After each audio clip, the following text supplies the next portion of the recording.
গাড়িতে উঠে গেছে এবং আমরা তখন মুভ করে আসছি এবং এখানে আসার পরে আমরা আমাদের পিছনে একটা জিপ আটকায় গেছে। এই কারণ জিপের সামনে আপনার হচ্ছে মোটামুটি 100 জনের মতো পুলিশ তখন আমার জিপের ইয়েতে চলে আসছে। আমার মানে জিপের ভিতরে তো 100 জন হয় না, জিপের মধ্যে পুলিশ জোর করে উঠে গেছে, ফায়ার করতেছে। ওখানে আমার অফিসার ছিল। এখন সামনে 100 জন পুলিশ, তারা তাদের যে পজিশন রাস্তা ব্লক করে তারা যেভাবে হেঁটে আসে তারা এভাবে ফায়ার করতেছে এবং হেঁটে আসছে। এখানে আমার অফিসার জিপ নিয়ে, আমি বুঝাতে পারছি আপনাদের। তারা কিন্তু ফায়ার করতে করতে বাইপাস পার হয়ে পল্লীবদ্ধ হয়ে এই পর্যন্ত এসে তারা এখানে আত্মসমর্পণ করছে। তারা জানে তারা যেভাবে আসতেছে এটা ঠিক না। তারা যেভাবে নির্বিচারে গুলি চালাচ্ছে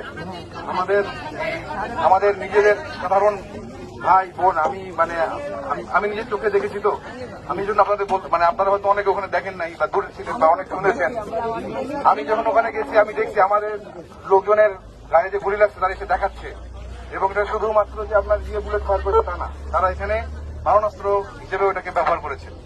তারা এখন এসে এখানে ঢুকে গেছে, আমার গাড়ি নিয়ে এখানে এসে ঢুকে গেছে। এখন আপনারা আমাকে একটা জিনিস বলেন, তাদেরকে এখানে ঢোকানোর পরে নিরস্ত্র করা হয়েছে, তাদেরকে গ্রেফতার করা হয়েছে।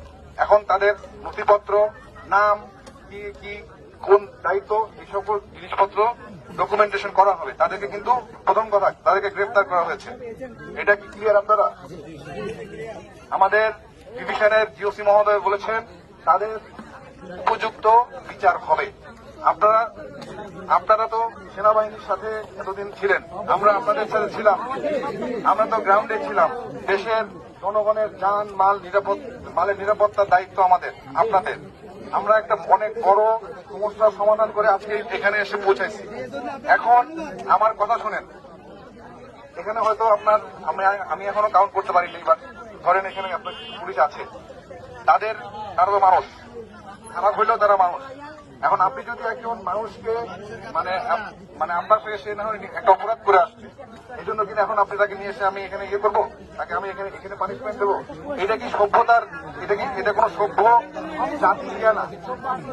1, 2, আমাদের কিন্তু এখানে এনশিওর করা হবে যে তারা বিচারের আওতায় আসতেছে এবং তারা যা করছে এটার তদন্ত অবশ্যই হবে। আর আমি নিজেও দেখেছি কি হয়েছে।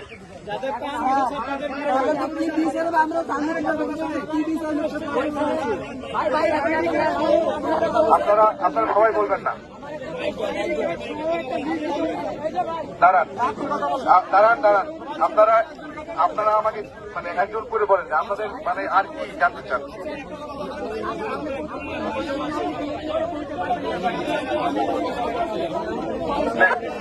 পুলিশের